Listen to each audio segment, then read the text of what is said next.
Ici Satou. Tout comme on imagine toujours un roi vivant dans un château, j'imagine un mage vivant dans une tour, même si je ne me souviens plus exactement de quel média je me souviens.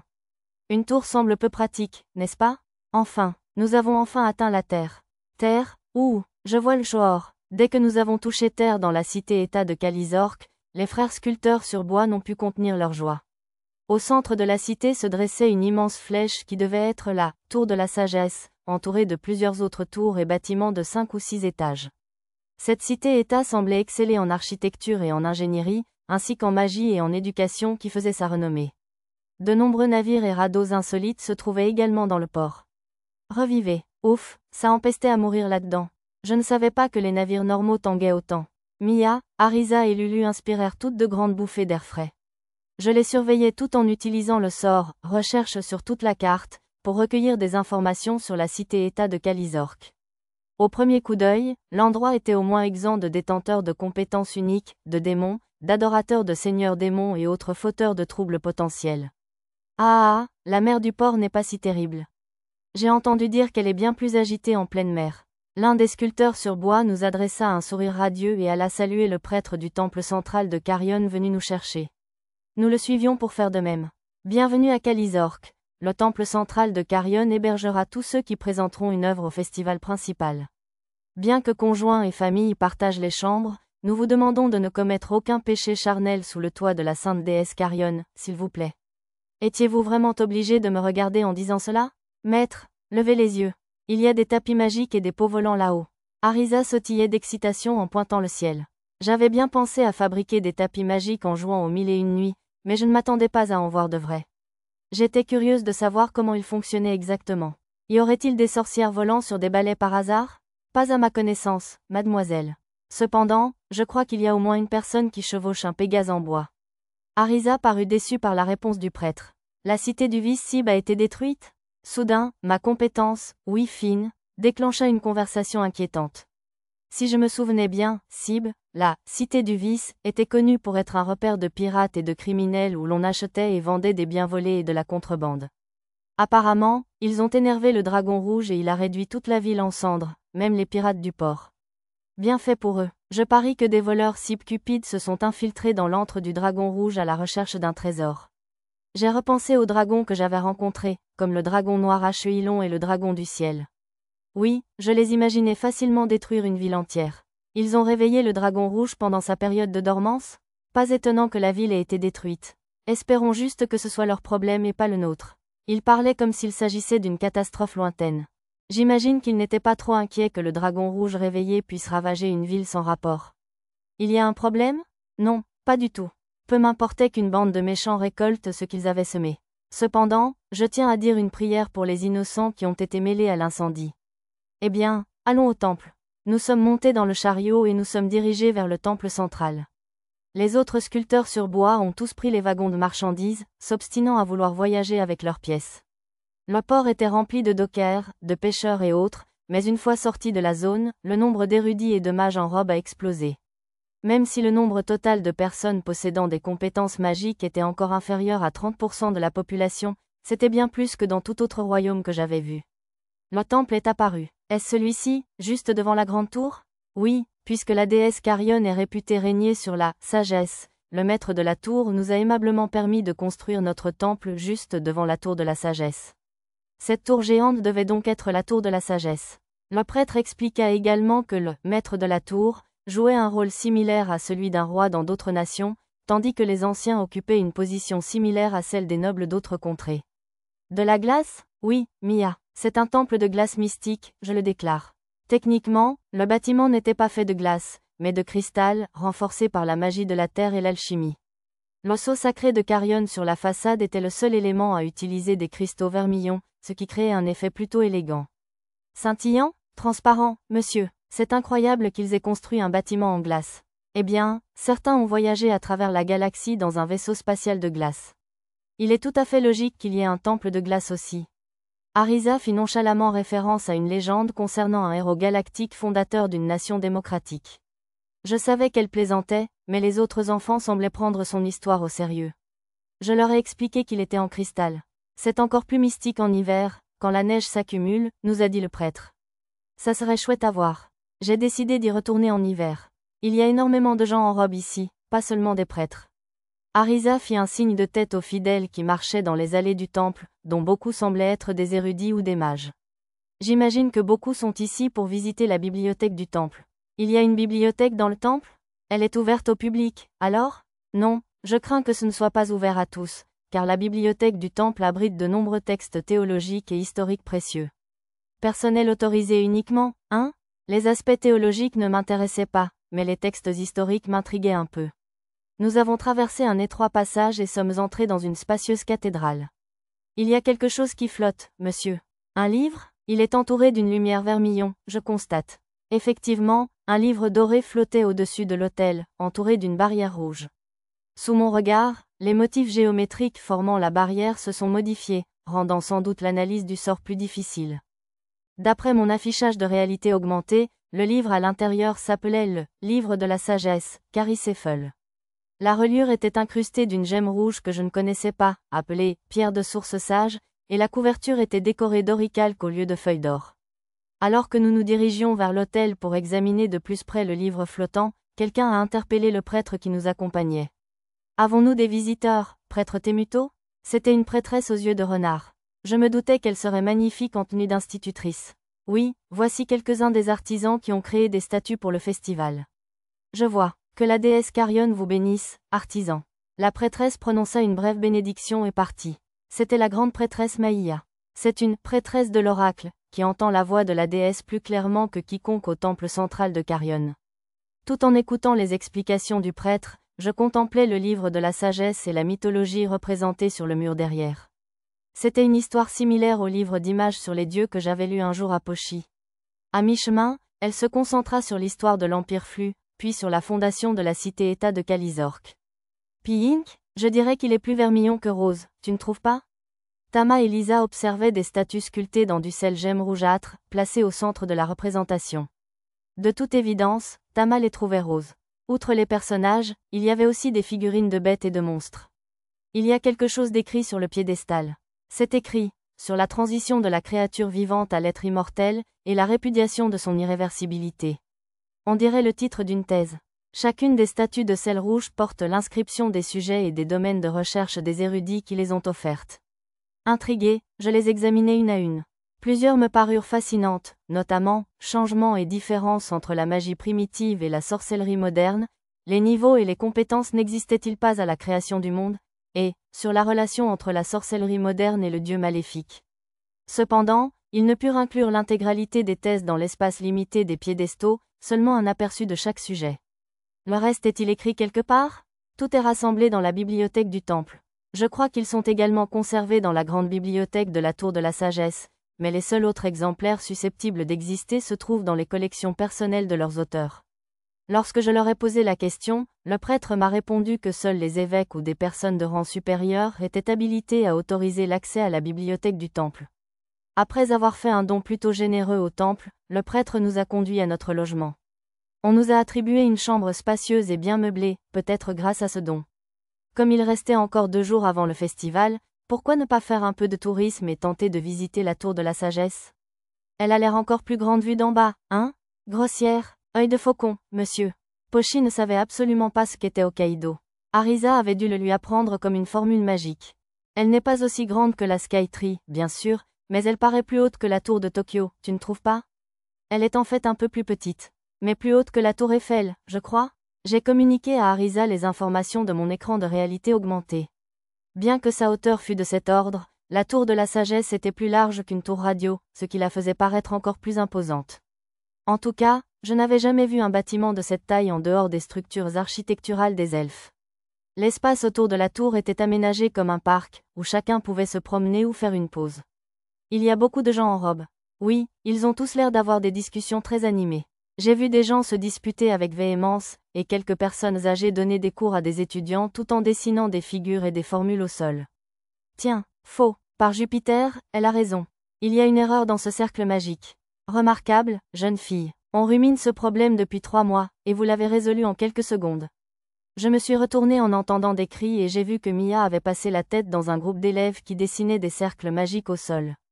Dans quelle école privée allez-vous? Mais elle est peut-être même diplômée. Faux. Mia n'est ni diplômée ni élève d'une école privée, j'ajoute. Nana prit la parole derrière Mia, puis la souleva par les aisselles et l'emporta.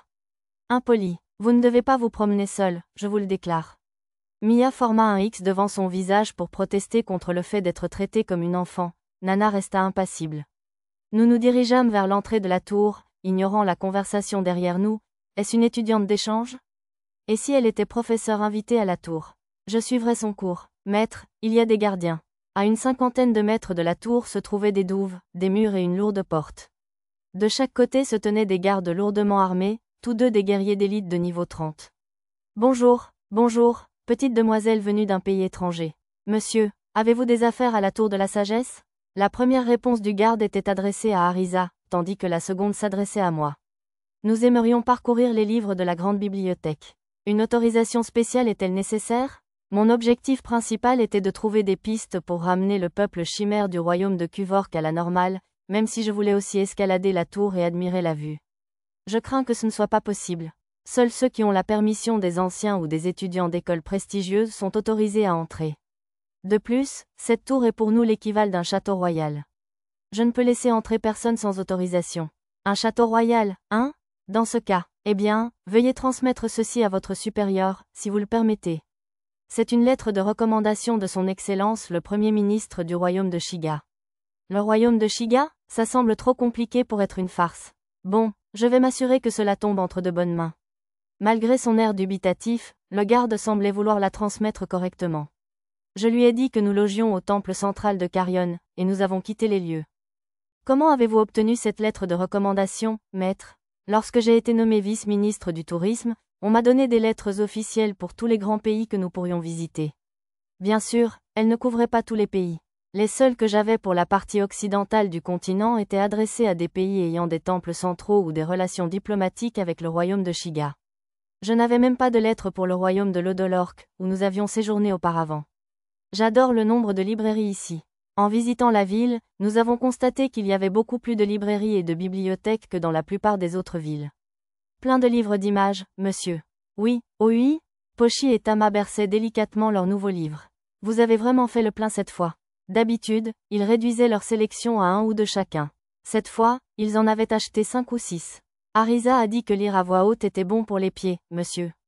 Je vois. Je ne suis pas sûr que cette théorie sur les fœtus à naître s'applique aux œufs. D'ailleurs, certaines personnes jouent de la musique pour leurs plantes, alors je ne pouvais pas la contredire. De plus, ça ne fait jamais de mal d'avoir plus de livres d'images. Des grimoires. Mia gonfla les joues d'un air maussade. Si on rencontre quelqu'un d'important de la tour, on verra si on peut obtenir une permission. Nous avions vite appris qu'il fallait une permission spéciale pour acheter des grimoires dans ce royaume. Maître, je suis de retour, je vous rapporte. Il semble que même les civils ordinaires soient autorisés à escalader cette tour, maître. Merci, Lisa et Nana. J'avais envoyé les 2 hommes en avant pour enquêter. Comme je me souvenais qu'il y avait plusieurs autres tours dans la ville, l'idée m'est venue que nous pourrions peut-être admirer la vue depuis l'une d'elles pour l'instant. Nous avons payé l'entrée à la tour et sommes montés. Comme Pochi trébuchait sans cesse sur les marches, je l'ai tenu par la main presque tout le long du chemin. J'aurais peut-être dû lui dire d'enlever au moins sa ceinture à eux pour monter. Il y avait beaucoup de touristes, même si l'entrée était relativement chère. Les citadins doivent aussi aimer la hauteur. C'est une vue magnifique, non? Ah ouais, comme la balustrade était haute, Arisa et Tama ont grimpé pour s'y accrocher et profiter de la vue. Pochi a commencé à sauter après eux, mais s'est inquiété pour son œuf et a changé d'avis. Viens ici, Pochi. Merci, Lisa, monsieur. Lisa a soulevé Pochi pour qu'elle puisse admirer la vue. Quelle grande sœur. Tu t'es fait tabasser? Pochi est au courant, monsieur. C'est une bataille, monsieur.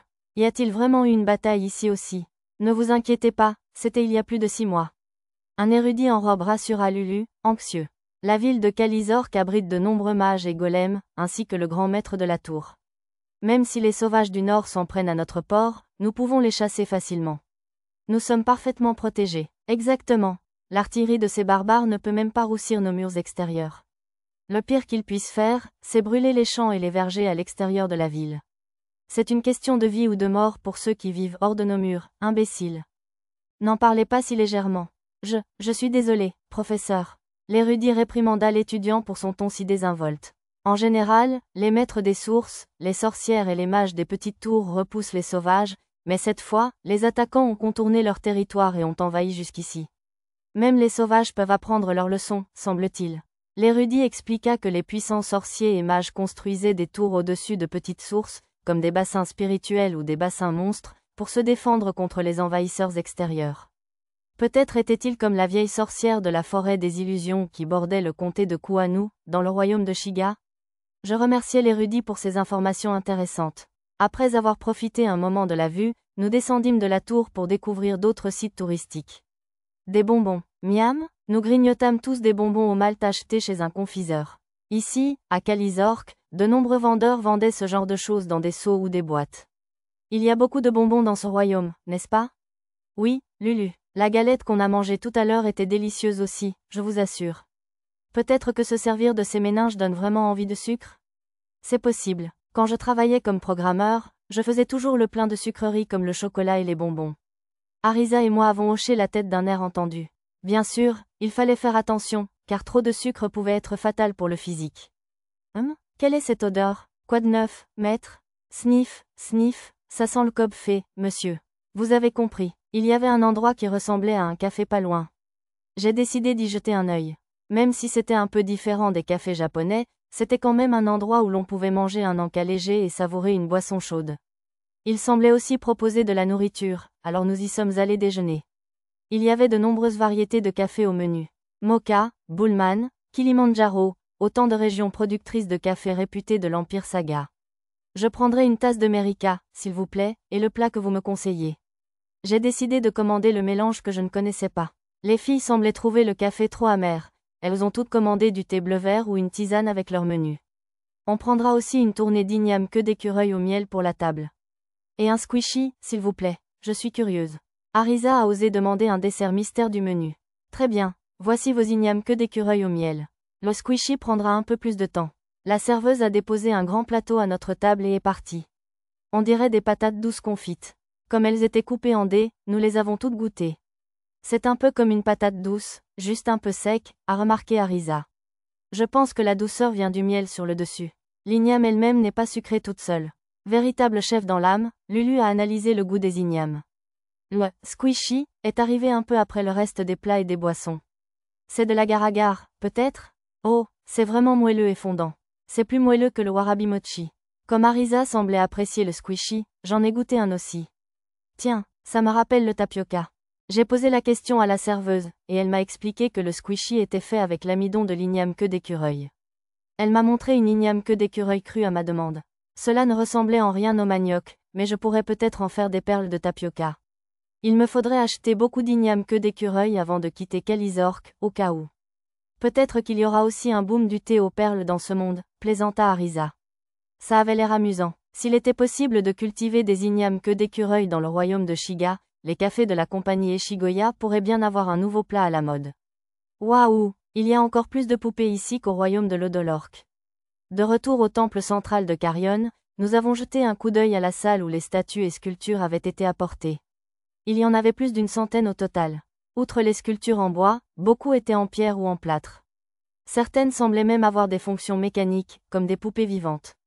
Nous avions rapporté des encas pour les frères artisans qui nous accompagnaient, mais le moment ne semblait pas propice pour un transfert, car ils examinaient tous deux les soumissions des autres royaumes avec une expression sérieuse et intense. Les sculptures de Maître et de Tama sont parfaitement à la hauteur des autres soumissions. Bien sûr, Arisa, regarde, certains artisans dansent même devant la statue de Tama. J'ai suivi le regard de Lisa et j'ai vu plusieurs artisans et prêtres se balancer en contemplant l'œuvre de Tama. Si je n'avais pas été plus avisée, la scène m'aurait fait penser à un effet magique sur la statue. Quel magnifique modelé. Oui, monsieur, on dirait qu'elle va prendre vie. Un artisan étranger et son apprenti observaient ma statue. J'étais un peu gênée d'entendre des éloges aussi sincères pour mon travail. Le lendemain, sur recommandation du temple, nous sommes allés dans un quartier commerçant avec des boutiques de vêtements, des alchimistes, etc. C'est étrange de voir des boutiques d'alchimistes entre les boutiques de vêtements. Apothicaire. Certaines boutiques vendent aussi des matières premières pour la formulation.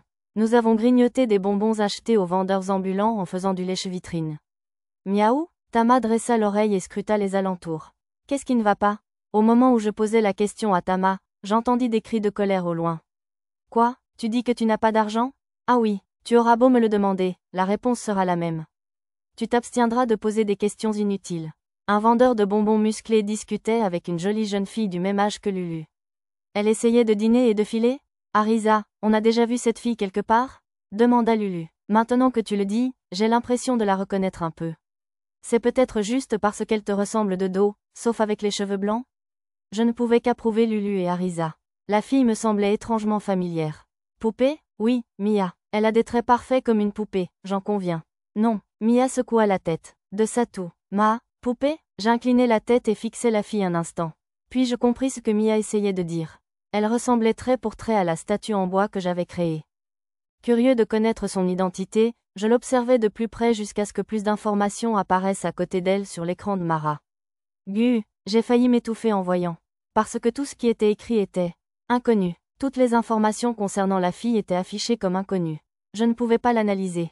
Je n'avais observé ce phénomène que 2 fois auparavant, une fois avec la mystérieuse petite fille apparue lors de mon combat contre le seigneur démon à tête de chien, et une fois avec la rejeton du dieu maléfique.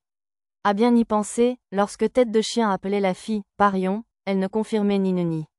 Sa voix et son attitude étaient très différentes de celles que j'avais entendues dans la province de Parion, ce qui m'a fait penser que la petite fille n'était peut-être pas Parion. Ne me réponds pas, si tu ne paies pas, je t'assomme et je te dénonce aux autorités, bon sang. Le vendeur de bonbons s'est mis en colère. Je me suis précipité vers lui à une vitesse de téléportation quasi instantanée, m'interposant entre eux et attrapant le poing de l'homme. Sinon, il aurait pu être transformé en grenouille ou piégé dans un tableau, ou quelque chose du genre, pour avoir attaqué un être si mystérieux. Dégagez, je suis vraiment désolé pour les ennuis que ma jeune amie vous a causés. Voici le paiement, ainsi qu'un pourboire. Veuillez trouver le courage de lui pardonner. Le vendeur de bonbons a accepté la pièce d'argent que je lui ai offerte et s'est éloigné furieux, l'air frustré de ne pas avoir pu exprimer sa colère refoulée. Tu n'aurais pas dû intervenir. L'insolence sera punie. Non, il n'y avait pas lieu de le punir. Il était simplement en colère parce que tu as pris des bonbons sans les payer. Je lui ai accordé une compensation. Un mot de gratitude vaut 1000 pièces d'or. À en juger par son expression, la jeune fille était on ne peut plus sérieuse. Je m'appelle Satou. Puis-je vous demander votre nom, jeune fille? La jeune fille me fixa un instant, puis hocha la tête et révéla son identité. Carrion. Si elle disait vrai, alors cette jeune fille était bien une déesse. N'est-ce pas le nom de la déesse? Fit remarquer Arisa. Oui, je suis une déesse, que mon nom soit sanctifié. Vous me témoignerez votre révérence. À ces mots, toutes les personnes présentes, sauf moi, tombèrent à genoux et inclinèrent la tête. Je consultai mon journal, mais je ne vis aucun signe qu'elle ait utilisé de la magie psychique ou quoi que ce soit de ce genre. Qui es-tu? Tu pourrais au moins dire, qui? Pourquoi ne baisses-tu pas la tête? Tu t'expliqueras tout de suite. Je ne sais pas trop quoi répondre. Peut-être parce que je ne suis pas de ta religion? Cela s'appliquait à tous mes compagnons, mais je n'en comprenais vraiment pas la raison, alors j'ai simplement répondu avec l'aide de mon talent de fabrication. Intriguant, je t'accorde l'honneur de m'accompagner. D'accord alors. J'étais tellement pris au dépourvu que ma réponse instinctive fut franchement impolie. Tu montreras plus de gratitude. Bon, pour l'instant, pourriez-vous laisser mes amis lever la tête, s'il vous plaît? Ce serait un bon point de départ. Y a-t-il un endroit en particulier où tu aimerais aller? Tu choisiras, ne me déçois pas. J'ai décidé de faire visiter les lieux à Carrion seul plutôt que de risquer qu'il arrive quelque chose à mes compagnons. Malgré toutes ces protestations, Arisa céda quand je lui fis remarquer qu'il était trop dangereux que la déesse puisse les forcer à obéir à ses moindres désirs. Ils avaient probablement quitté Kalizork et revêtu leur armure d'or pour attendre. Craignant de me faire remarquer en me promenant avec la déesse Carrion, j'enfilai une robe digne d'un prêtre et rabattis la capuche sur mon visage. Qu'est-ce qui vous amène dans le monde des mortels, déesse Carrion? On m'a offert un excellent réceptacle. Ah, elle visitait donc le monde des humains par curiosité, juste parce qu'elle avait acquis un réceptacle? Celui qui lui avait offert ça était vraiment pénible. Non, attendez une minute. À bien y penser, elle ressemblait comme 2 gouttes d'eau à la statue que j'avais faite. Se pourrait-il que le réceptacle, auquel vous faites référence soit la statue sculptée dans l'arbre-monde qui se trouve dans le temple central? Oui, il me va à ravir. Zut, j'étais donc le coupable depuis le début. Quiconque a offert cette statue bénéficiera de la protection divine. Je n'en ai pas besoin, merci. Tu trouveras immédiatement celui qui a offert la statue. D'accord, on pourra demander à notre retour au temple. Espérons que ça n'arriverait pas. C'est étrange. Carrion s'arrêta et leva les yeux vers moi. Qu'est-ce que c'est? Tu n'obéis pas à une déesse. Je ne peux pas lire tes pensées. Incroyable. Je finirai par découvrir tes secrets. Se faire commander avec une expression vide commençait à devenir lassant. Malheureusement, le fait que je n'ai pas obéi immédiatement à son ordre avait apparemment piqué sa curiosité. Attends, Est-ce que ça veut dire qu'elle peut lire dans les pensées des gens, sauf dans les miennes? Tu ne veux pas aller à la tour? Pas besoin, je l'ai déjà vue. Tu me guideras ailleurs. J'ai essayé de changer de sujet, mais j'ai découvert qu'elle avait déjà atteint le point d'intérêt principal. Tu as dû faire beaucoup de bruit à la tour, hein? Non, attends, vraiment? Oui, car je ne désirais pas de tumulte. Et puisque tu ne le voulais pas, ça n'a pas eu lieu? Oui, les humains se plieront à mes désirs. Waouh, j'imagine qu'être un dieu a ses avantages. Alors pourquoi n'es-tu pas venu dans le monde des mortels avant? Parce que tu n'avais pas de réceptacle? Non. Et alors? Le prix. Une myco se briserait, et cela consommerait trop de mon pouvoir divin. Tu t'abstiendras de tout gaspillage inutile. Maintenant qu'elle en parlait, j'avais entendu dire que la magie sacrée possédait un sort qui pouvait faire descendre un dieu dans le corps de son utilisateur.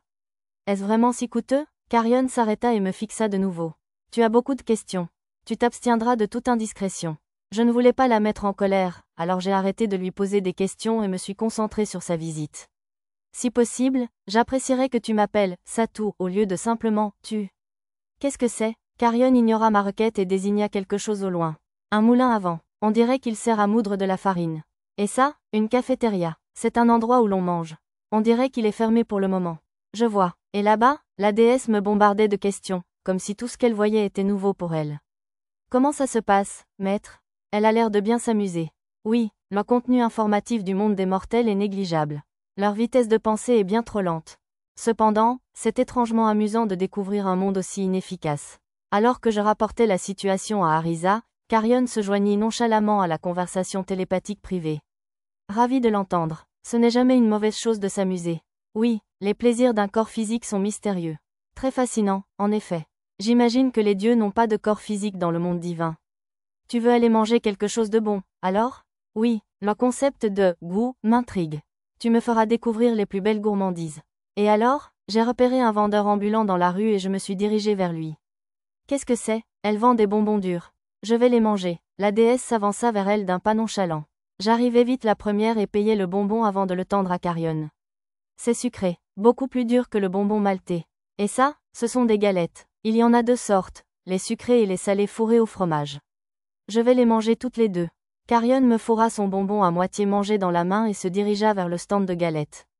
Après une ou deux bouchées de chaque galette, elle me les tendit également. Visiblement, elle voulait goûter à tout. Et c'est quoi ça? Un spectacle de rue. Carion aperçut un artiste avec un golem dans un coin d'une place et courut le voir. Il utilisait un petit golem à hauteur de genou, comme un singe dressé. Monsieur, le flip, faites le flip, peut-être quand on aura quelques dons de plus. Allez, je veux voir le salto. Les enfants déjà rassemblés pour regarder le spectacle harcelaient l'homme pour qu'il fasse un salto. Un don. Visiblement intrigué, Carion tira sur ma manche et exigea que je fasse un don. Ses yeux étaient rivés sur le golem dansant de façon caricaturale. Ça va? Oh, une pièce d'argent. Tu es un gros dépensier, hein, jeune homme. L'artiste se leva avec enthousiasme, me remercia d'une révérence, commanda au golem, puis fit lui-même un salto en plein vol. Allez, c'est toi qui fais le salto? Ai-je failli lâcher dans un faux dialecte osakain. Carion avait l'air aussi ravi que les enfants. Le golem ne fait pas de salto? Non, il est trop lourd pour ça. Et si on fabriquait un golem avec un matériau plus léger, comme du bois ou du papier? Le bois pourrait faire l'affaire, mais on ne peut pas faire un golem avec du papier. Non, un golem de papier est possible. Tu ne confondras pas ton inexpérience et tes limites avec le monde du possible. Sur ce, Carion me tendit la main. J'avais deviné ce qu'elle voulait, alors j'ai fouillé dans mon rangement par mon sac de garage et en ai sorti un épais morceau de papier que je lui ai tendu. Ainsi, les yeux de Carion brillaient d'un rouge orangé. Rouge orangé, la lumière vermillon inonda le papier et le plia en une forme humanoïde qui se mit alors à bouger comme un golem. Le rouge orangé devait être la couleur personnelle de la déesse Carion. Puisque les épées sacrées et la lumière sacrée de la déesse Parion étaient bleues, j'ai simplement supposé que les déesses émettaient une lumière bleue par défaut. Dans ce cas, la lumière sacrée existait peut-être aussi dans des couleurs comme le vert et le jaune. Tu feras un retournement. Sur l'ordre de Carion, le golem fit un retournement. Waouh, c'est trop cool, ma belle. Tu es un génie de la création de golem. Carion bomba le torse, l'air ravi des compliments des enfants. Même lorsque les enfants s'emballèrent et commencèrent à se pencher, elle ne leva pas la main ni n'utilisa ses mystérieux pouvoirs pour les arrêter. Je t'accorde ce don. Tu continueras à prier et à vivre avec ferveur. Carion transforma le golem en une feuille de papier, puis y fit apparaître un texte formant un sort, qu'elle tendit à l'entraîneur de golem. Je le photographiai rapidement en utilisant la magie. Il semblait s'agir d'un sort pour fabriquer des golems de papier. Je suppose que Carrion n'était pas la déesse de la sagesse pour rien. Après cela, nous avons continué à arpenter la ville, visitant les stands de nourriture et observant d'autres artistes de rue et ménestrels. Nous sommes passés par hasard devant l'atelier Jopantel, dont j'avais entendu parler dans la province de Parion. J'y fis une brève visite, mais M. Jopantel lui-même n'était pas là pour le moment. Pourquoi cette transformation? Les processus de pensée humaine sont fascinants. Tu expliqueras le principe. Je suis désolé. Si le maître était là, il pourrait m'expliquer. Compris. Tu n'es pas responsable. Comment ce parapluie se transforme-t-il? Eh bien, tu vois. La déesse Carrion, enthousiasmée par les appareils de transformation de Jopantel, harcelait sa femme, qui tenait le magasin, et la satisfaisait gentiment. Pendant ce temps, je contactais Arisa et lui faisais un rapport. Jusque-là, Carrion semblait inoffensive, hormis sa capacité à forcer les gens à obéir à ses ordres, et d'après ce que j'ai pu constater, elle n'utilisait pas ce pouvoir par mauvaise volonté. Même si j'ignorais pourquoi j'étais la seule à être immunisée contre son pouvoir, équiper des accessoires résistants à la magie psychique m'allégeait un peu la tête. Il serait peut-être plus prudent d'équiper mes compagnons d'objets similaires. On rentre bientôt? Demandai-je à Carrion, qui semblait s'être régalé avec tous les produits de l'atelier de Jopantel. Bien sûr, il aurait été impoli envers la propriétaire de simplement les essayer tous et de partir. J'ai acheté tout ce qui m'intéressait ou me semblait être un bon souvenir, et j'ai demandé qu'on me le livre à mon logement. Je ne retournerai pas encore au royaume divin. Transmettre et recevoir les expériences d'un avatar spirituel exige une grande quantité de pouvoir divin. Apparemment, ce Carrion était un avatar spirituel, une sorte de copie, pas l'original. Je voulais seulement retourner au temple, pas au royaume divin. Le soleil va bientôt se coucher, et les rues de la ville sont moins sûres après la tombée de la nuit. En sécurité, rares sont ceux qui pourraient nuire à un dieu, à part peut-être un dragon ou un seigneur démon. Tu m'expliqueras ces menaces. Alors, les dragons et les seigneurs démons peuvent nuire aux dieux? Eh bien, il y aura plus d'ivrognes dans les parages, ce qui signifie qu'il est plus probable que quelqu'un te déplaise. Compris, je ne chercherai pas à te déplaire. Ta suggestion est acceptable. Tu me conduiras au temple. Carrion ayant si généreusement accepté, je la raccompagnai au temple central de Carrion. Quel bruit, les temples doivent être silencieux. Quand je retournai au temple avec Carrion, une sorte d'agitation se fit entendre. Je me demande ce qui s'est passé? J'interpellai un des prêtres, qui s'affairait dans un état de panique généralisée, et lui demandai ce qui se passait. C'est terrible. Toutes les prêtresses se sont évanouies en même temps. C'est à cause de tout ce vacarme? Oui, c'est exact. On m'a dit qu'avant de s'effondrer, la grande prêtresse a crié le nom de la déesse Carrion dans un appel désespéré. Une telle chose ne s'est jamais produite, même lorsque nous avons reçu un message oraculaire annonçant le retour du seigneur démon. Ce doit être le présage d'un désastre encore pire qu'un seigneur démon. Arrêtez. Pourquoi racontez-vous tout cela à un étranger alors que nous ne connaissons même pas encore la vérité? Un prêtre à l'air sérieux a réprimandé mon informateur à la bouche bée. Toi, ne raconte à personne ce que tu viens d'entendre. Ceux qui répandent des rumeurs qui pourraient même être fausses sont passibles d'un châtiment divin. Non, le châtiment divin n'est pas infligé à la légère. Il coûte une grande partie de sa puissance divine. Et qui êtes-vous? Oui, c'est la déesse que vous vénérez tous. Carrie, plus importante encore, à propos de ce tumulte. J'ai empêché Carrion de se présenter avant d'avoir pu obtenir ce que je voulais savoir. Est-ce que seules les prêtresses du temple central de Carrion se sont effondrées? Et celles des autres temples? Quelle insolence! Tu dois t'excuser immédiatement. Carrion piquait une crise derrière moi, mais je l'ai ignorée et j'ai attendu la réponse de la prêtresse sérieuse. Les autres temples n'ont rien dit. C'est seulement ici, au temple central de Carrion. Eh bien, voilà qui répond à ma question. Je me suis tournée vers Carrion. On dirait que tu es la cause de tout ça. Oui, logiquement parlant, ta conclusion est juste. Comment ça, tu es la cause? As-tu fait quelque chose à nos prêtresses? La prêtresse sérieuse a mal interprété notre échange et s'est élancée pour saisir Carrion. Quelle insolence, qu'il soit connu que tu es en présence de ta déesse la plus sacrée. Dès que Carrion eut prononcé ces mots, tous les membres de la chapelle du temple se turent et tombèrent à genoux, prosternés. C'était comme si l'incident de l'après-midi se reproduisait. Eh bien, si vous voulez bien m'excuser. Tu m'as bien servi. Tu reviendras me voir demain, au lever du soleil.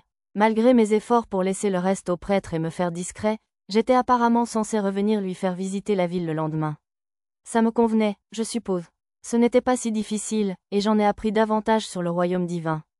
Je quittai la chapelle et ôtai ma robe sacerdotale pour me diriger vers la salle où étaient exposées les statues. Mon but était de découvrir si la statue que j'avais créée était vraiment devenue un réceptacle pour Carrion. Jeune maître, mauvaise nouvelle. Ta statue a été volée. Dès qu'ils me virent, les frères sculpteurs sur bois se mirent à crier. Un autre homme intervint pour protester. Non, ce n'était pas ça.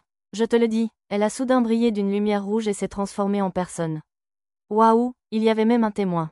Ma statue était donc bel et bien devenue le réceptacle d'une déesse. Tu continues à débiter des bêtises? C'est vrai, je te jure, je te crois. Jeune maître, s'il vous plaît, inutile de le flatter. Eh bien, je viens de rencontrer une fille qui ressemblait trait pour trait à ma statue. Vraiment? On a même fait du tourisme ensemble. Waouh, grand frère. On dirait un mythe ou un conte de fées. Vraiment. Le frère aîné resta d'abord muet de stupeur, jusqu'à ce qu'ils annoncent qu'ils voulaient construire une statue de ce calibre un jour et s'enfuit chercher du bois. Apparemment, cet incident n'a fait qu'allumer un feu dans leurs âmes d'artistes. J'ai contacté Arisa avec le sort de magie spatiale téléphone en rentrant dans ma chambre. Arisa, Carrion est retourné au temple. Vous pouvez tous revenir maintenant. Très bien. Et notre armure? Tu n'as pas besoin de la porter. Garde juste quelques accessoires anti-magie psychique à ta disposition, s'il te plaît.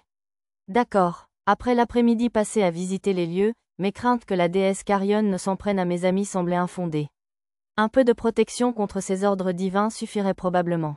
On est prêt. Bon retour. Une fois mes compagnons revenus, je leur ai parlé de Carrion tandis que nous nous dirigions vers une cafétéria. Vous n'avez rien à manger?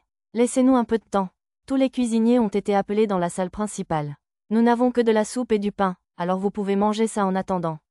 Apparemment, tous les chefs avaient été appelés pour cuisiner pour Carrion. Lulu, tout de suite, maître. Maître, si vous le permettez, je serai honoré de vous aider. Lulu et Lisa ont immédiatement compris mes intentions et ont accepté de m'aider.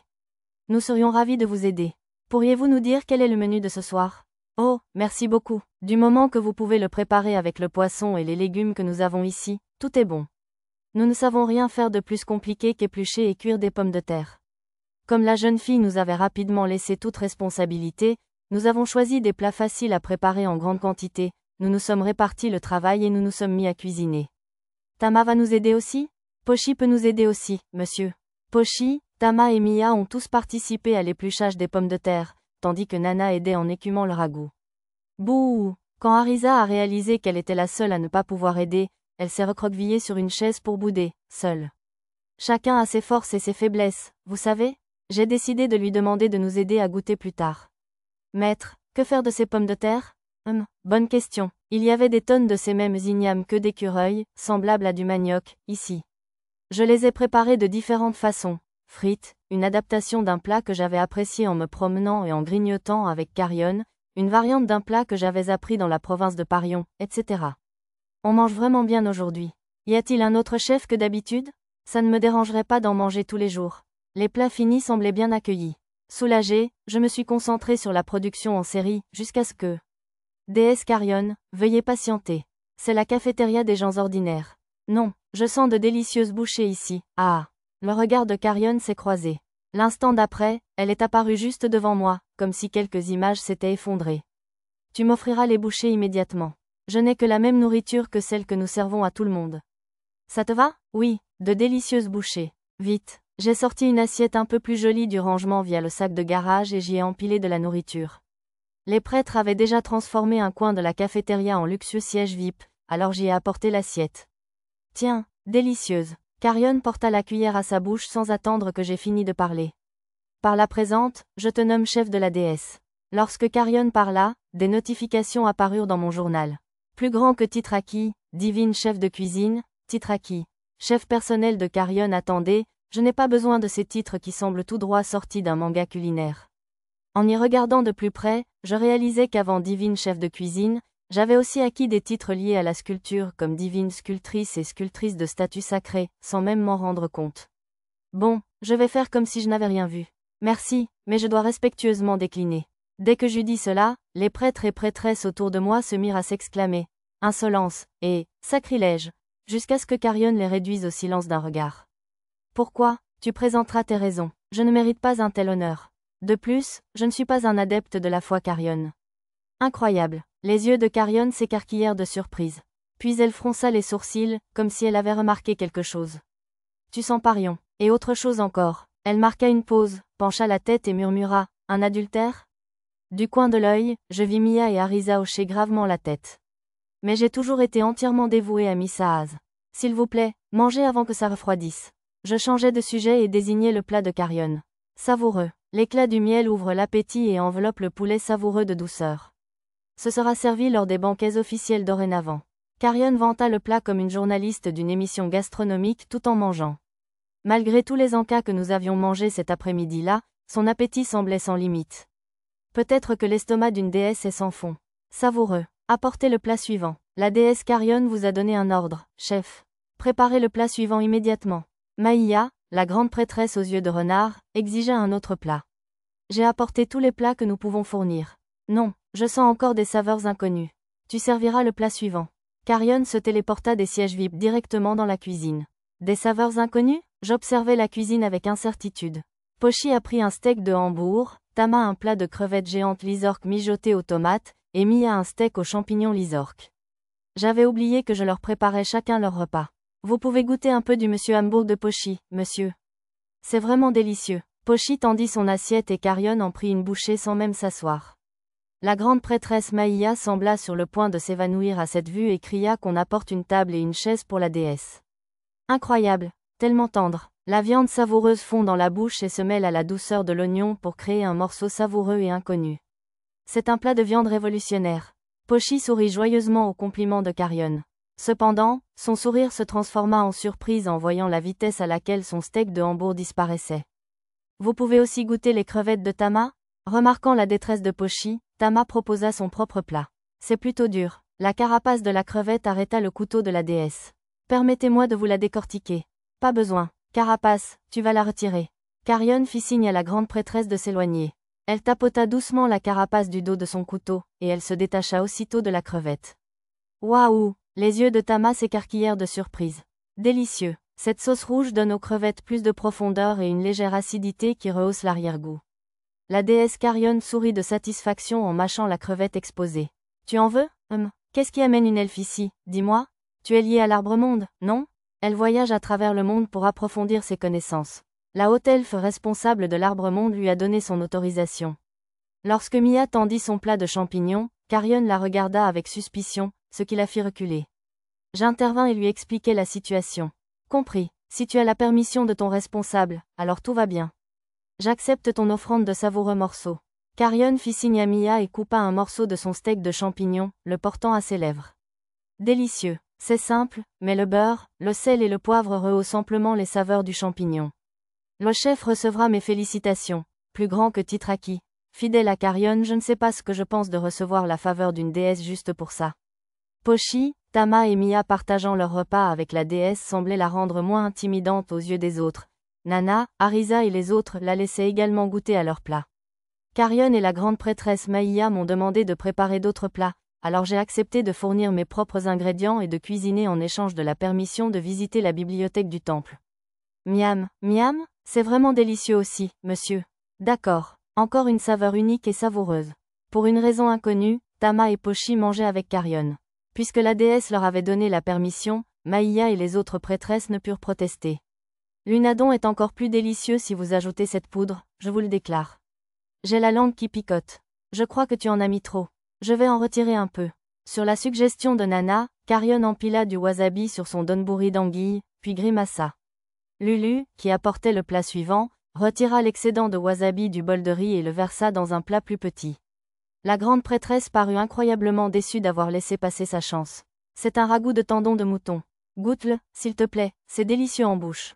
C'est coriace. Sache que la mâchoire de ce corps n'est pas très forte. Lisa parut un peu déçue que son plat préféré ait été refusé. J'en mangerai un peu avec elle plus tard. Je me sens un peu bête de me méfier autant d'elle, remarqua Arisa en surgissant à côté de moi tandis que je manipulais ma poêle. Tant mieux, non? Mieux vaut prévenir que guérir. Je ne voudrais pas regretter de ne pas avoir été plus prudente après que quelqu'un se soit blessé. Pendant le repas, Carrion utilisa ses ordres divins à quelques reprises, mais ils n'affectèrent pas beaucoup mes enfants, sans doute grâce aux accessoires anti-magie spirituelle qu'ils avaient équipés. Maintenant que je savais que ça fonctionnait, il serait bon d'en trouver des un peu plus efficaces. C'est vrai, peut-être que mon jugement était un peu obscurci par certains préjugés. À bien y penser, Arisa mentionna qu'on l'avait avertie en rêve d'être très prudente si elle rencontrait d'autres dieux et déesses, ou apôtres de Dieu, et qu'il serait susceptible de l'attaquer s'il découvrait qu'elle avait hérité d'un pouvoir d'une autre déesse. Elle devait donc fuir ou riposter de toutes ses forces. Mais en réalité, Carrion n'avait pas vraiment réagi en voyant Arisa.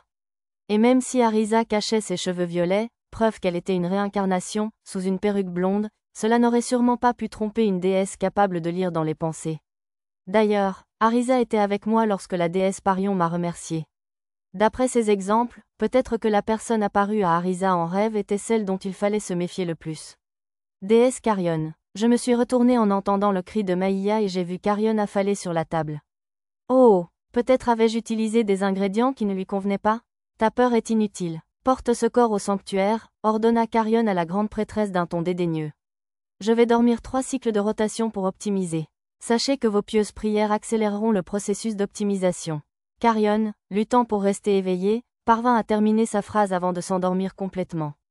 À ce qu'il semblait, elle dormirait pendant environ 3 jours. En attendant, je ferais mieux de m'occuper de tout ce que je voulais faire dans ce royaume. Les affaires semblent florissantes. Tu as raison, grand frère. Comme j'avais eu une journée plutôt mouvementée, j'ai décidé d'aller dans un bar pour me défouler après avoir couché les filles. Plutôt que de boire un verre seul, j'ai invité les frères sculpteurs sur bois, qui semblaient de toute façon incapables de dormir. J'ai écouté les bavardages au bar. La descente de la déesse Carrion était absente des nombreux sujets de discussion. J'imagine que les rumeurs n'avaient pas encore atteint les rues. Dis donc, Jop, et si tu nous inventais un tonneau qui ferait de la bière à l'infini? C'est impossible, idiot. Garde le charabia pour tes conversations somnolentes. Dès qu'on s'est assis, le client à côté de moi a commencé à se disputer avec l'ivrogne assis en face de lui. Ah, tu en demandes beaucoup trop à un type qui ne sait fabriquer que des babioles transformables. Sans blague, un loser qui ne sait fabriquer que des appareils qui changent de forme inutilement ne pourrait jamais créer un outil magique vraiment utile. Avec un cinglé comme lui qui fabrique des trucs transformables, les gens pourraient penser que Kalizork et sa tour de la sagesse ne sont qu'un repère de fous. Transformé. Attends, tu es Monsieur Jopantel? Ai-je demandé. Avant qu'il ne puisse se jeter silencieusement sur l'ivrogne en face de lui, j'ai attrapé la main de l'homme à côté de moi. Alors qu'il me regardait, confus, le nom de Jopantel est apparu sur mon écran de réalité augmentée. Oui, et vous? Je suis le vicomte Satou Pendragon, vice-ministre du tourisme du royaume de Shiga. Qu'est-ce qu'un noble étranger pourrait bien me vouloir? J'ai vu votre travail dans la province de Parion et j'ai été profondément impressionné. D'ailleurs, je me suis précipité à votre atelier aujourd'hui, espérant vous rencontrer et discuter avec vous en personne. Monsieur Jopantel semblait ne pas me croire. Calmez-vous, monsieur Noble. Je peux vous fabriquer un outil magique bien meilleur que ce bidule sans talent qui ne fabrique que des jouets transformants inutiles. Ouais, ce type est une honte pour l'association des outils magiques. Eh bien, aujourd'hui même, il est allé ramper jusqu'à l'association pour mendier de l'argent afin de rechercher une transformation stupide, et ils l'ont renvoyé sur le champ. Apparemment, les hommes qui dénigraient Monsieur Jopantel étaient eux-mêmes des fabricants d'outils magiques. Cette association débile, je n'ai pas besoin de leur argent de toute façon. Leur rétorqua Jopantel. Dans ce cas, je serais ravi d'investir. Jopantel cligna des yeux, dubitatif. J'acquiesçais. As-tu une idée du coût du développement d'un outil magique? On ne parle pas de 10 ou 20 pièces d'or, tu sais? Oui, je m'intéresse moi-même à la recherche d'outils magiques, donc je connais les prix du marché. Dis-moi juste combien tu as besoin, et je m'en chargerai. J'ai un jour démonté un de ces outils magiques transformateurs, acquis dans la province de Parion, et il était rempli de mécanismes inconnus et d'utilisations inédites de parties de monstres. Je pourrais apprendre beaucoup de lui. S'il ne lui fallait que 1000 ou 2000 pièces d'or, ça vaudrait le coup d'investir immédiatement. 300 pièces d'or, alors. Si tu peux me donner ça, je déménagerai même au royaume de Shiga. Oh, il est prêt à venir au royaume de Shiga? Dans ce cas, j'adorerais le présenter au professeur Jahado, le fou de rotation, et voir quelles réactions chimiques ils produisent ensemble. Très bien, voici un acompte de 300 pièces d'or. Si vous le permettez, je viendrai à votre atelier demain pour discuter des détails. Sur ce, je déposai une bourse pleine de pièces d'or sur la table. Monsieur Jopantel et même les hommes qui le harcelaient la fixèrent, bouche bée. Allons, les artisans d'outils magiques devraient être habitués à voir une telle somme. Quelle belle journée, je ne savais pas à quel point je serais heureux de trouver enfin quelqu'un qui comprenne mes œuvres. Allons ailleurs, je connais le pub idéal. Monsieur Jopantel me tira de ma chaise. C'est alors que je me souvins que j'avais laissé les frères sculpteurs sur bois derrière moi. Heureusement, ils étaient déjà plongés dans une discussion animée de sculpture avec un groupe assis à une autre table, visiblement des sculpteurs sur bois d'un autre royaume. Mademoiselle, prenez ceci pour payer la table là-bas, s'il vous plaît. S'il en reste, vous pouvez offrir une tournée de bière à tous les autres, à mes frais. C'est très généreux, monsieur. J'ai tendu quelques pièces d'or à la serveuse, ainsi qu'une grosse pièce d'argent en guise de pourboire. Espérant que ça compenserait le fait d'avoir invité les frères à boire un verre avant de les abandonner. Dis donc, Jop, pas de chance avec l'association, hein? Ne présume pas que ça s'est mal passé. Mais si, dès que nous sommes entrés dans le pub choisi par Monsieur Jopantel, quelques hommes de son âge l'ont accueilli avec sympathie. D'après mon affichage en rat, ils étaient eux aussi artisans d'outils magiques et alchimistes, avec des titres peu honorables comme expert en démantèlement et expert en explosion. L'association m'a refusé, mais j'ai quand même trouvé des fonds. Sur ce, Monsieur Jopantel m'a présenté à ses collègues chercheurs. Zut, j'ai du mal à croire qu'un noble du royaume de Shiga ait repéré Jop. Oui, maintenant notre club de chercheurs démunis va perdre un membre. J'ai demandé des informations supplémentaires aux chercheurs mécontents et j'ai appris que chacun d'eux s'était trop préoccupé d'un seul sujet et avait eu du mal à trouver des soutiens, sans parler de succès commercial. Lorsque je les ai interrogés sur leur sujet de recherche, ils ont tous décrit des domaines d'études fascinants. L'expert en explosion, en particulier, travaillait sur une technologie si avancée qu'il aurait probablement été invité à travailler pour un royaume militaire à l'heure actuelle, si ces expériences n'avaient pas nécessité une puissance magique colossale et leur incontrôlabilité. Cependant, comme il travaillait sur l'équivalent du développement d'armes nucléaires dans une cuisine, il ne pouvait guère prouver ses théories. Les idées qu'il utilisait étaient très similaires à celles du sort interdit, semblable à une bombe atomique, que j'avais trouvée dans une librairie interdite du royaume de Shiga. Si ces recherches se poursuivaient, je craignais qu'elles ne débouchent sur une arme aux capacités similaires à ce sort interdit. Je préférerais qu'il mène ses recherches dans un endroit où je pourrais au moins suivre ses progrès. Voudriez-vous tous venir au royaume de Shiga ? Lorsque j'ai fait cette proposition, les 5 chercheurs ont accepté le transfert. J'avais prévu de demander à la compagnie Eshigoya de se préparer à les accueillir et de mettre en place un laboratoire et des sites de test où personne ne serait blessé. J'ai passé le reste de la nuit à boire avec les chercheurs, leurs assistants et leurs amis jusqu'à l'aube. Au milieu des festivités, j'ai pu leur demander des idées pour guérir les chimères. Si on ne peut pas séparer le jus mélangé à l'eau, pourquoi ne pas y ajouter plus d'eau jusqu'à ce qu'on ne sente plus le jus ? Vous voulez dire réduire les éléments chimères et leur injecter davantage d'éléments humains ? Tout à fait. J'ai déjà vu une telle chose décrite dans un livre de l'ancienne dynastie Lalaki, dans la collection du maître de la tour. C'est très intriguant. Il se trouve que je connaissais un endroit où je pourrais trouver des documents de l'époque de Lalaki. J'ai décidé de visiter l'île du paradis pour la première fois depuis un bon moment. Carrion ne se réveillerait pas avant 3 jours. Maître, j'ai remis la lettre à la réception de la tour de la sagesse. Maître, nous avons réservé des chambres dans la meilleure auberge de Kalizork, je vous informe. Après avoir bu toute la nuit et m'être fait gronder par Arisa et Mia, j'ai envoyé Arisa et Nana faire quelques petites courses. Le but était de transformer le logement officiel du vicomte Pendragon en auberge. Un haut responsable de la réception m'a dit que le maître de la tour était occupé par une urgence et qu'il ne pourrait pas tenir de réunion avant un certain temps. Dommage qu'on ne puisse pas aller à la grande bibliothèque, mais ça ne me dérange pas de ne pas avoir à faire tout ce cirque. Apparemment, la visite terrestre d'une déesse était un événement historique, et il semblait que ce serait pénible si la nouvelle se répandait que j'y étais mêlé. J'allais essayer de faire passer ma version du temple pour quelqu'un d'autre que le vicomte Satou Pendragon du royaume de Shiga, qui s'était présenté à la tour de la sagesse. Heureusement, les seules fois où je me suis présenté comme Satou depuis mon arrivée dans ce royaume, c'était aux gardes de la tour, à Carrion, et aux chercheurs. J'espérais pouvoir m'en sortir. Quant à la grande bibliothèque, je pourrais probablement obtenir la permission de la visiter sous le nom de Kuro une fois que nous aurions ouvert une succursale de la compagnie Eshigoya à Kalizork. Alors, essaie de ne pas m'appeler Satou pendant qu'on est dans ce royaume, d'accord ? Compris. Mia est la seule de mon groupe à m'appeler par mon nom de toute façon. Bon, on visite la bibliothèque du temple maintenant ? Sur ce, j'ai conduit mes compagnons à la bibliothèque du temple, où j'avais obtenu l'autorisation d'entrer la veille. Par mesure de sécurité, je me suis habillé comme la veille afin que mon visage soit invisible. Tant de livres, monsieur. Très bien, la bibliothèque était pleine à craquer d'étagères. Les collections étaient encore plus impressionnantes au 2e et 3e étage. Nous cherchions le reste des informations sur les sujets de recherche inscrits sur les statues de sel rouge de la chapelle. Les livres pour enfants sont par ici. Merci, monsieur. Moi aussi, je veux voir ? Une bibliothécaire indiqua gentiment à Pochi, Tama et Nana le rayon des albums. Je ne suis pas une grande fan des textes religieux, murmura Arisa. Oh, celui-ci parle de la cuisine du temple. Et il y a 8 volumes entiers, aussi. Lulu semblait avoir trouvé une collection de livres qui l'intéressait. Je l'ai trouvé, maître, je crois que Mia a retrouvé les textes de recherche des statues de sel rouge. Je me suis approché de l'endroit où Mia et Lisa me faisaient signe et j'ai trouvé 3 étagères remplies de livres reliés. Ce ne sera pas difficile de trouver ce que nous cherchons ici ? Pas du tout. M'assurant que personne ne me regardait, j'en profitais pour utiliser ma main magique, de télékinésie magique pour ranger brièvement les livres, étagères comprises. Puis, ma fonction OCR intégrée les convertit en chaîne de texte, me permettant d'utiliser une recherche pour trouver les livres que je cherchais. Bon, c'est ridicule. Plutôt pratique, non? Je ne peux pas le contredire. Arisa leva les yeux au ciel et haussa les épaules, puis prit un des livres. Je peux lire la plupart des livres en langue de l'Empire des Sagas, mais je ne peux distinguer que quelques mots lorsqu'ils sont en langue commune de la mer intérieure ou en langue de l'Empire des flux. Difficile. J'avais oublié que leurs anneaux de traduction ne fonctionnaient que pour les conversations. Bon, je peux vous les traduire plus tard. Dites-moi juste quel titre vous semble intéressant.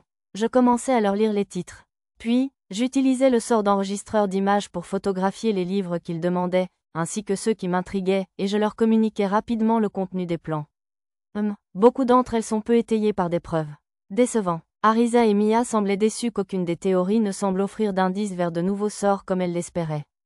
Personnellement, j'étais pleinement satisfait d'apprendre, grâce à la thèse « Changement et différence entre la magie primitive et la sorcellerie moderne », que la magie moderne avait été transmise à l'humanité par les dieux, et qu'avant cela, il existait une forme de magie dite « primitive », totalement différente.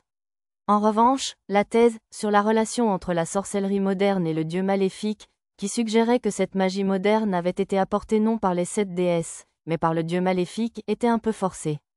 Elle citait des inscriptions de plusieurs ruines antiques comme preuve, mais des recherches ultérieures ont révélé que celle-ci était bien plus récente que l'époque des dieux.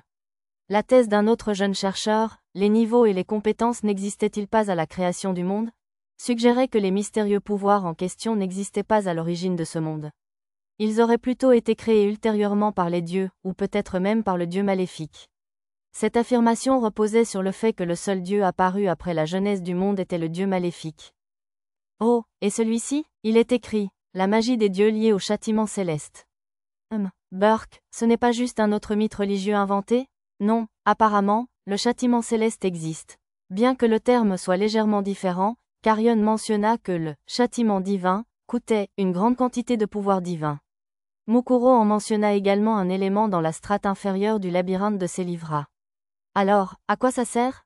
Apparemment, il a provoqué des catastrophes naturelles et le changement climatique sur un ancien empire qui existait par ici. Un ancien empire? Est-ce que ça veut dire l'empire flux? À en juger par cette description, je pense que c'est un empire complètement différent.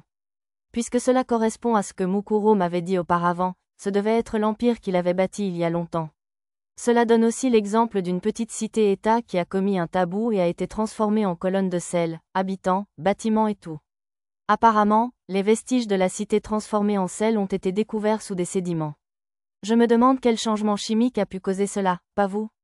J'ai pensé la même chose en voyant le berceau s'effondrer. Maintenant qu'Arisa en parlait, je me souvenais que le berceau de Trasayuya s'était transformé en une masse de sel et s'était effondré à la fin. Chimiocol? Mia fronça les sourcils, incitant Arisa à m'expliquer les bases de la chimie. Arisa, Mia, apparemment l'autre volume de ce manuel de recherche se trouve dans la bibliothèque interdite de la Tour de la Sagesse. Et il est dit qu'il contient des archives de recherche visant à reproduire le châtiment divin avec la magie moderne. Waouh, c'est un peu effrayant. Je suis un peu curieux, cependant. Je doutais qu'il nous autorise à le voir facilement, mais ça valait le coup d'essayer. Après cela, j'ai lu une série d'autres livres qui m'intéressaient, jusqu'à ce que nous terminions notre exploration de la bibliothèque du temple vers l'heure du déjeuner. Pendant que nous étions occupés à faire des recherches, la bibliothécaire a généreusement lu des livres d'images à haute voix à Pochi et aux autres enfants qui ne savaient pas lire le texte. J'ai décidé de lui envoyer de délicieuses pâtisseries en guise de remerciement. Voilà, apôtre, nous vous cherchions. En quittant la bibliothèque, nous avons croisé le prêtre sérieux. Je vous en prie, je ne suis pas un apôtre ni rien d'aussi dramatique. Je ne suis qu'un humble sculpteur sur bois et cuisinier. Non, on m'a dit que vous aviez créé la statue qui servait de réceptacle à la déesse Carrion, et même de servante à son chevet. Nous serions ravis que vous rejoigniez le temple central de Carrion en tant que... Plus importante encore, ne me cherchiez-vous pas pour une raison quelconque? J'interrompis brutalement le prêtre, surtout pour éviter que la conversation ne prenne une tournure gênante. Ah oui, mon supérieur, l'archevêque, m'a demandé de vous trouver et de vous demander si vous avez des demandes en échange de votre noble travail d'apôtre. Des demandes, hein? Puisque nous avions déjà obtenu l'autorisation de visiter la bibliothèque du temple, je n'en avais pas vraiment. Dans ce cas, je suppose que nous ne pourrions pas avoir la permission de parcourir la grande bibliothèque, les étagères interdites et tout ça? On nous a demandé d'enquêter sur quelque chose, et la bibliothèque du temple ne possédait pas les livres dont nous avions besoin. Grand Dieu, j'ignorais totalement qu'on vous avait confié une mission aussi importante. Je vais immédiatement informer l'archevêque et obtenir toutes les autorisations nécessaires. Le prêtre, sérieux, se précipita pour parler à l'archevêque, paniqué, probablement à cause des propos délibérément trompeurs d'Arisa. Il n'y avait ni pape ni cardinaux au temple central de Carrion, l'archevêque était le plus haut clerc des lieux. De toute évidence, l'archevêque de ce temple était également le grand prêtre et était désigné indifféremment par l'un ou l'autre rôle.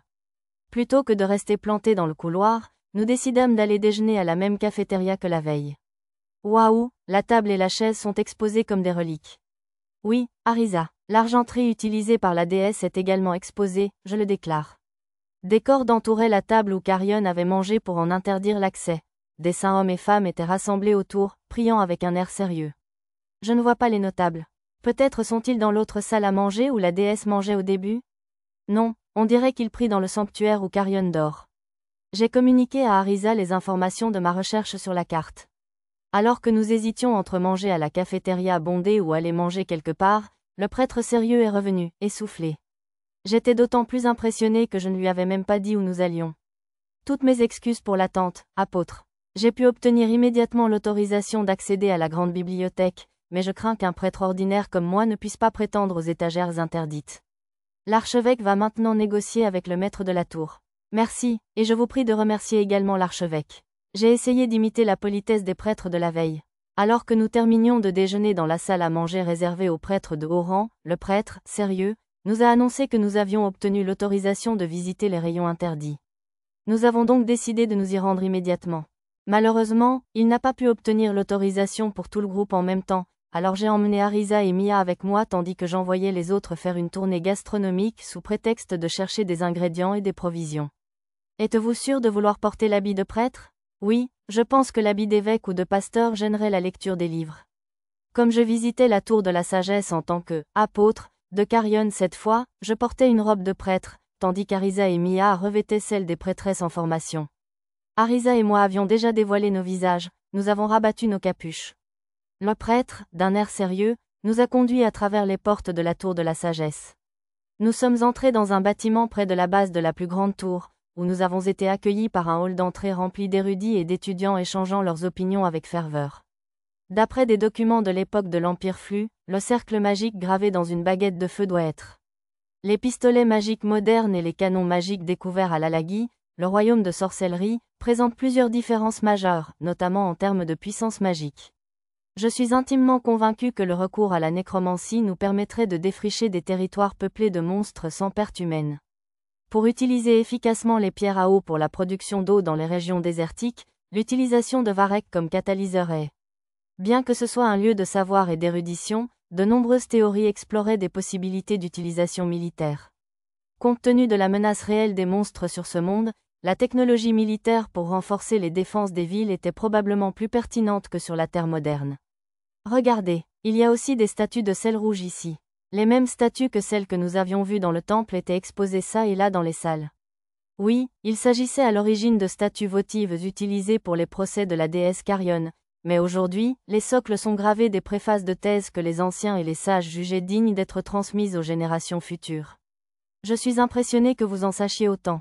Eh bien, avant de devenir ecclésiastique, j'étais érudit sous la tutelle du révérend Robson. Le prêtre, sérieux, ajouta que, jeune, il avait travaillé à la tour de la sagesse. Avant d'aller aux étagères interdites, apôtre, le maître de la tour souhaite vous rencontrer. Vraiment, une rencontre avec le maître de la tour? Oui, la condition pour vous permettre d'accéder aux étagères interdites était de vous rencontrer en personne au préalable. Très bien, répondis-je diplomatiquement, car je pressentais que cela pourrait arriver. Ascenseur. Il y avait plusieurs ascenseurs à l'ancienne au premier étage de la tour. Vous les connaissez? Oui, les livres d'histoire de la tour indiquent qu'ils ont été conçus d'après les ascenseurs des elfes. Ici, dans la tour, on les appelle ascenseurs. Par elfes, vous parlez de ceux de la forêt de Bolénan? Non, les elfes du clan Bulinan, du moins c'est ce qu'on dit. Une fois tous les 10 ans environ, Dame Sebelkeya l'elfe vient effectuer un contrôle de routine sur nos ascenseurs. Voilà un nom que je n'avais pas entendu depuis longtemps. Je ne m'attendais pas à ce que quelqu'un mentionne Mademoiselle Sebelkeya, la conseillère du maître de guilde à la guilde des explorateurs de Selivra à la cité labyrinthe, dans un endroit comme celui-ci. Je me souvenais qu'elle était de la forêt de Bulinan, donc ce devait être la même personne. Le trajet devait être long, même si elle avait probablement utilisé la téléportation de la Dryade. Sonnez simplement cette cloche, et les portes s'ouvriront.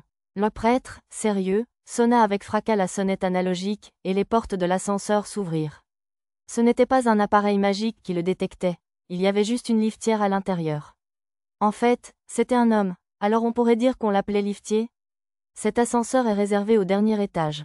Avez-vous une autorisation écrite? Oui, juste ici. Une invitation du maître de la tour? Le prêtre, sérieux, tendit une carte qui fit s'exclamer de surprise le liftier avant de nous faire signe d'entrer. Il y avait même un banc pratique pour s'asseoir pendant la montée, peut-être y avait-il beaucoup de visiteurs âgés. Nous allons monter maintenant. Si c'est votre première fois, veuillez vous accrocher à la rampe. Le liftier sonna une petite cloche en commençant à faire monter l'ascenseur. De toute évidence, l'ascenseur était alimenté de l'intérieur. Le liftier chargeait de la magie dans un appareil magique complexe pour contrôler la vitesse. Je le regardais travailler jusqu'à dehors. Maître, regardez par ici. Je me retournai pour découvrir l'extérieur à travers une vitre ronde. Des sorcières volant devant la tour sur des pégases en bois s'arrêtèrent pour saluer Arisa et Mia. C'est un spectacle magnifique. Oui, c'est merveilleux. Je parlais du paysage, bien sûr. Je ne faisais en aucun cas allusion au décolleté impressionnant des sorcières ni à la façon dont leurs jupes flottaient au vent. Alors, pourquoi, je vous le demande, Mia et Arisa ont-elles dû dire « coupable » et me lancer des regards accusateurs de chaque côté? Sous nos yeux, notre ascenseur termina son ascension et nous arrivâmes à l'étage où attendait le maître de la tour. La salle avait un plafond voûté d'environ 3 étages, avec plusieurs mages et épéistes magiques de haut niveau montant la garde. Si aucun d'entre eux n'était aussi puissant que mes compagnons et moi, quelques-uns atteignaient la quarantaine. Un jeune homme, présenté comme l'assistant du maître de la tour, nous guida par un escalier en colimaçon jusqu'à son bureau. Maître de la tour, je vous présente l'apôtre de la déesse Carrion. Dans le bureau, nous attendait un vieil homme à l'air sympathique, aux cheveux blancs, et une femme à forte poitrine, superbe dans une jupe moulante. Normalement, on aurait pu croire que le vieil homme était le maître de la tour et la femme la secrétaire, mais mon écran de réalité augmentée m'indiquait le contraire. C'est un honneur de vous rencontrer, maître de la tour. Je me suis incliné devant la jolie femme, qui a éclaté de rire. Honnêtement, même sans mon écran de réalité augmentée, je voyais bien à l'éclat de ses yeux qu'elle n'était clairement pas une maîtresse de la tour ordinaire. Très impressionnant. Je ne pensais pas que vous seriez capable de voir à travers ce que j'ai dissimulé avec un objet de reconnaissance de premier ordre. La belle femme traversa la pièce en quelques grandes enjambées, fit se lever le vieil homme et s'assit dans le luxueux fauteuil. Elle croisa les jambes dans un geste résolument sexy. Elles étaient si longues et si belles que j'eus envie de lui offrir une paire de bas. Bienvenue, apôtre. Je suis bien Rama Kalizork, le maître de la tour. Ce barbu est mon meilleur apprenti, Kariou. Vu son air si sage, je le laisse s'occuper de la plupart des tâches publiques. Si vous avez le moindre problème, vous pouvez venir pleurer auprès de lui, pas de moi. C'était étrange d'entendre la jeune madame Rama désigner le vieux monsieur Kariou comme son apprenti, jusqu'à ce que je remarque son âge réel. Bien qu'elle paraisse avoir une vingtaine d'années, mon écran de RAM indiquait qu'elle avait plus de 300 ans. D'ailleurs, madame Rama et monsieur Kariou portaient tous deux le titre de « sage », tout comme Soreo héros de la province de Parion. Madame Rama était de niveau 57 et utilisait la magie pratique et la magie du vent. Monsieur Kariou était de niveau 49 et pouvait utiliser la magie pratique et la magie de la foudre. En bref, ils étaient tous deux des sorciers chevronnés. Puis-je vous demander pourquoi vous souhaitez voir les étagères interdites? Tandis qu'elle posait sa question, madame Rama irradiait une aura violente vers nous.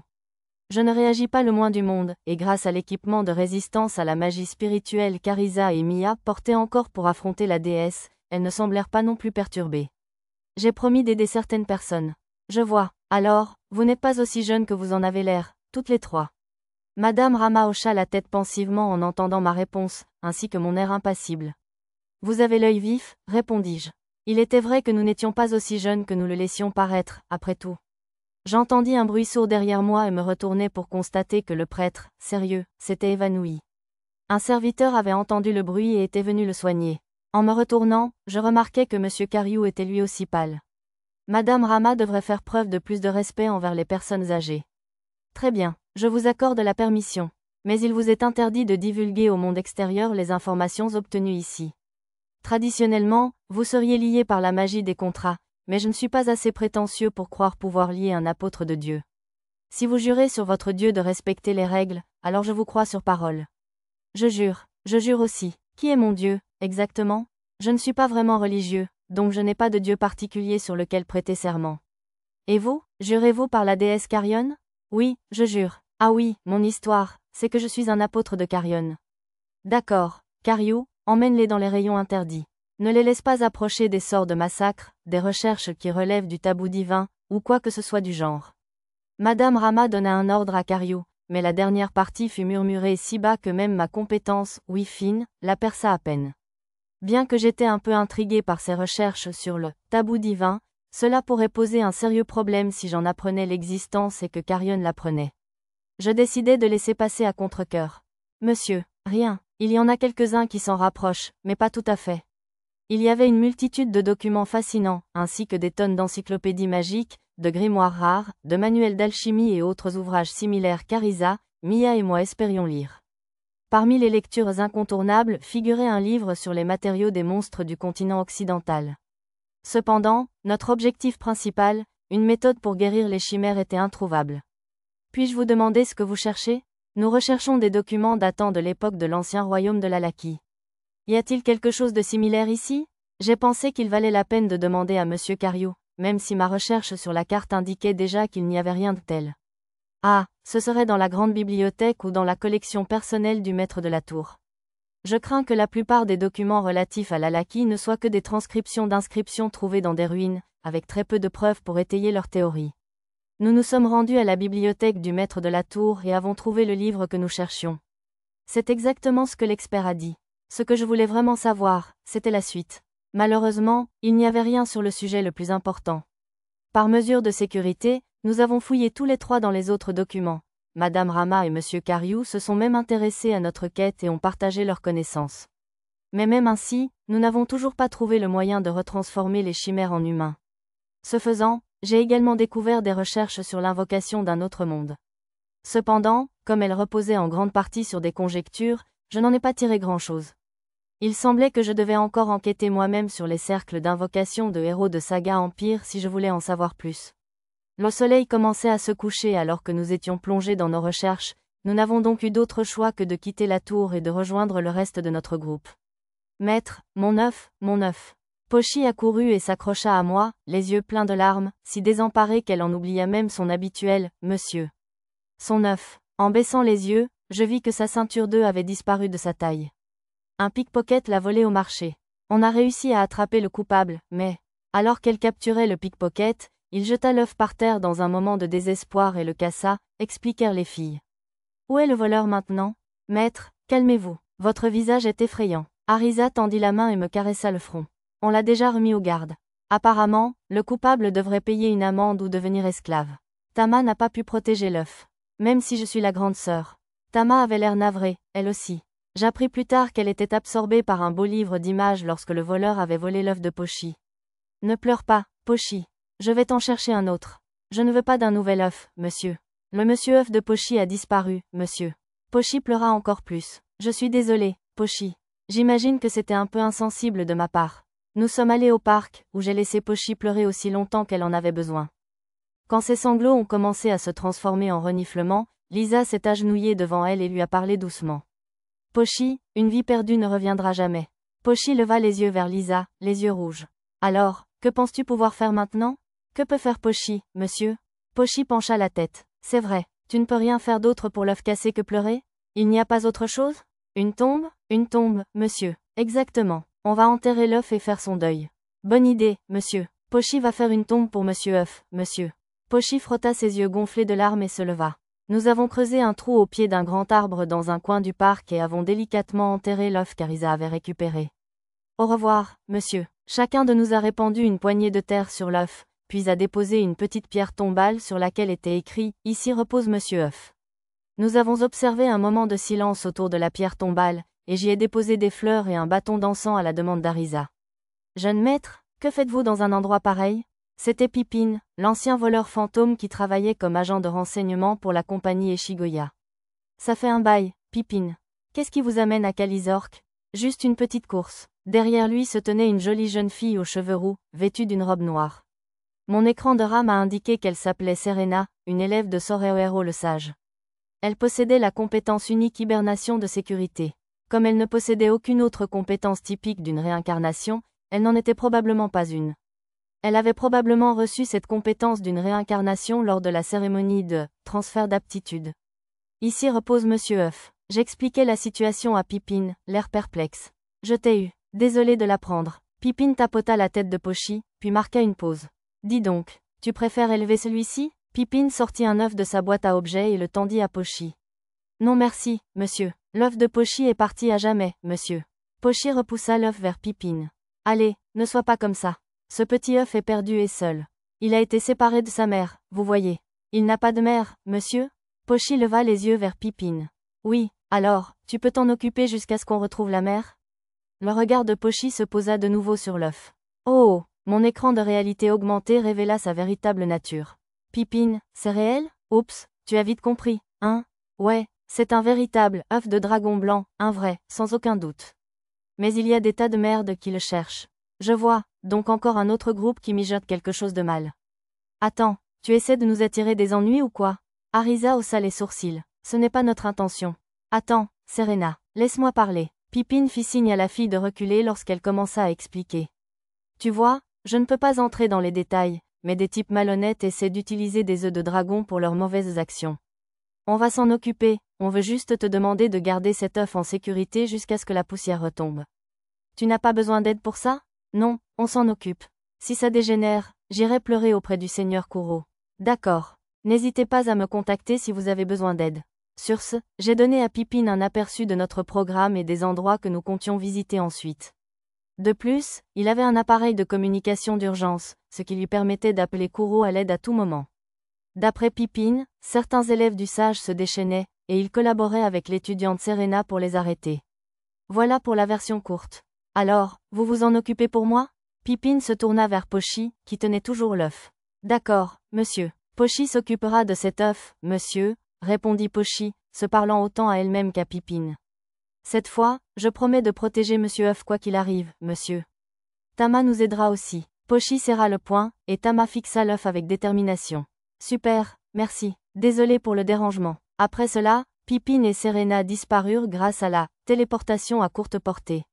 J'ai décidé de fabriquer une ceinture de protection d'œuf plus robuste ce soir-là, peut-être avec des fibres d'oricalque ou de la peau d'argent, pour être sûr qu'elle ne soit ni volée ni cassée cette fois-ci. Ceci dit, ce ne serait peut-être même pas nécessaire. La coquille de l'œuf de dragon était plus dure qu'un alliage de mithril ou même qu'une écaille de dragon adulte. Transfert terminé. Le lendemain du jour où Pippin nous a donné l'œuf de dragon, je visitais l'île du paradis pour la première fois depuis des lustres. Le reste du groupe était avec moi, bien sûr. Que s'est-il passé là-bas? La jetée est cassée, je signale. Il y a peut-être eu une tempête, ou quelque chose comme ça. Arisa a montré des traces de destruction dans le port. Msatu, tout le monde, salut, Rei. Rehan, une petite fille qui était en réalité l'ancienne reine de l'Alaki, accourut joyeusement du champ.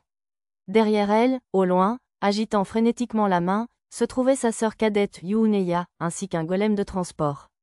Bien que Yuuneya paraisse plus âgée, Rei appartenait en réalité à une race appelée demi-fantôme, et pouvait librement changer d'âge, passant d'une petite enfant à une belle jeune femme.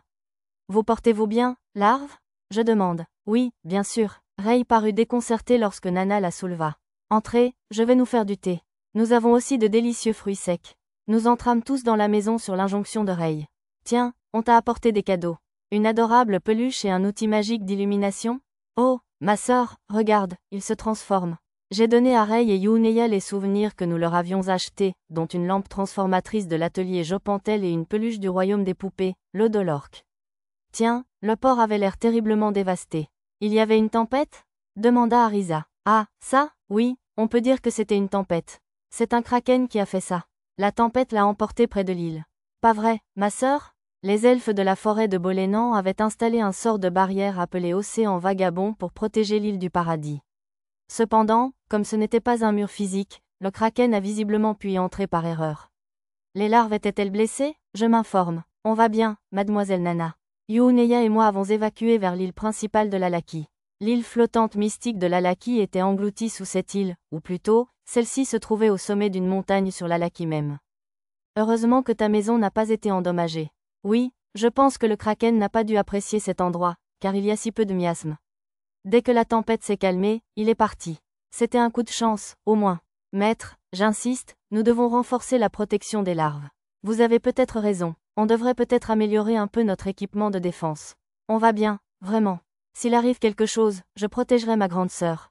Merci, Yuneya. Vous n'avez pas à vous inquiéter autant, on pourra toujours évacuer vers l'Alaki. Malgré ce que Rei et Yuneya disaient, je ne pouvais m'empêcher d'être inquiet.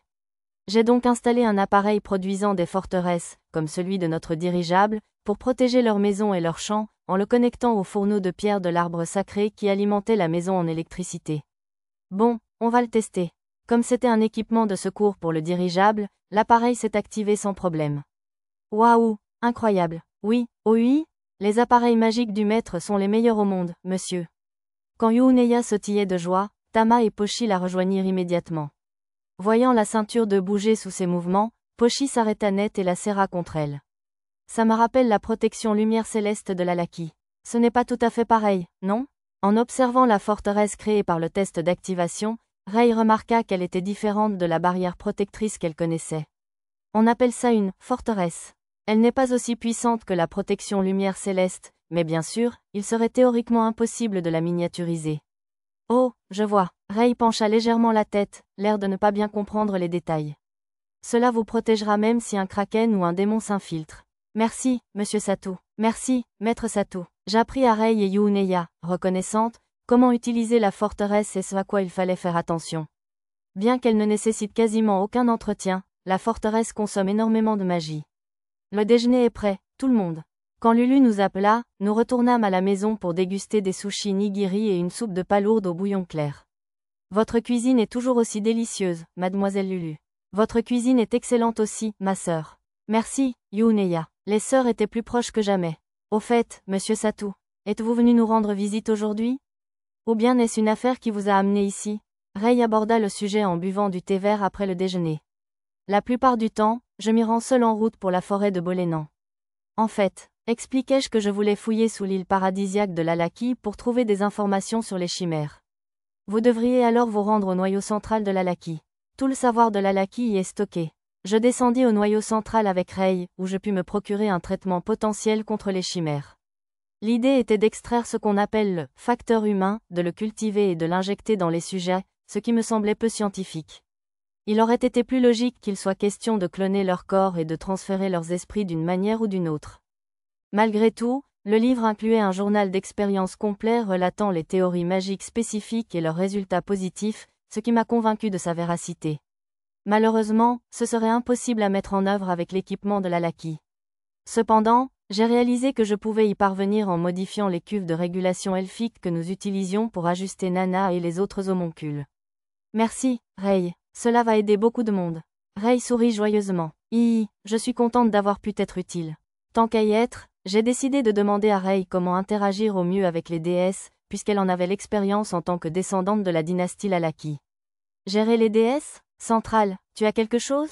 Reine Réaan, je recommande d'équiper l'attrait de la reine pour se protéger des interférences psychiques des dieux et des déesses. Il existe aussi l'équipement plus simple que portaient les hauts fonctionnaires de l'Alaki, bien qu'il ne soit pas aussi efficace.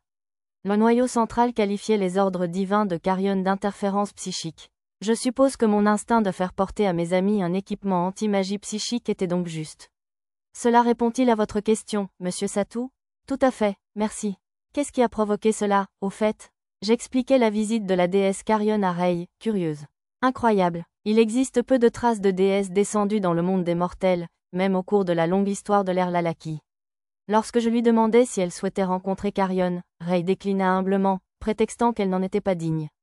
Dans ce cas, il vous faudra des accessoires qui vous protègent des interférences psychiques, n'est-ce pas? Sur ce, Rei m'a proposé des bracelets de Lujo, avec cet effet précis, en quantité suffisante pour tout le groupe. Elle a également essayé de me donner le plus efficace, la tenue de reine, que j'ai poliment déclinée. Merci, Rei. Maintenant, nous pouvons interagir avec Carrion sans crainte. Puis nous sommes remontés à la surface. Il nous restait encore beaucoup de temps, alors nous avons raconté à Rei et Yuneya nos premiers voyages dans les régions occidentales et leur avons cuisiné les plats qui les intéressaient. Piquant, ma sœur. Attention, celui-ci est assez épicé. Merci, Yuneya. Tu devrais essayer celui-ci, il est très sucré. L'igname au miel est sucré et délicieuse aussi, monsieur. Des crevettes, miam? Vraiment, elles sont toutes délicieuses. Larve, je vais vous décortiquer les crevettes, je vous le déclare. Rei et Yuneya semblaient bien s'amuser avec les filles. On devrait vraiment leur rendre visite plus souvent. J'ai réfléchi un peu tandis que nous profitions du reste de la journée à Paradise Island.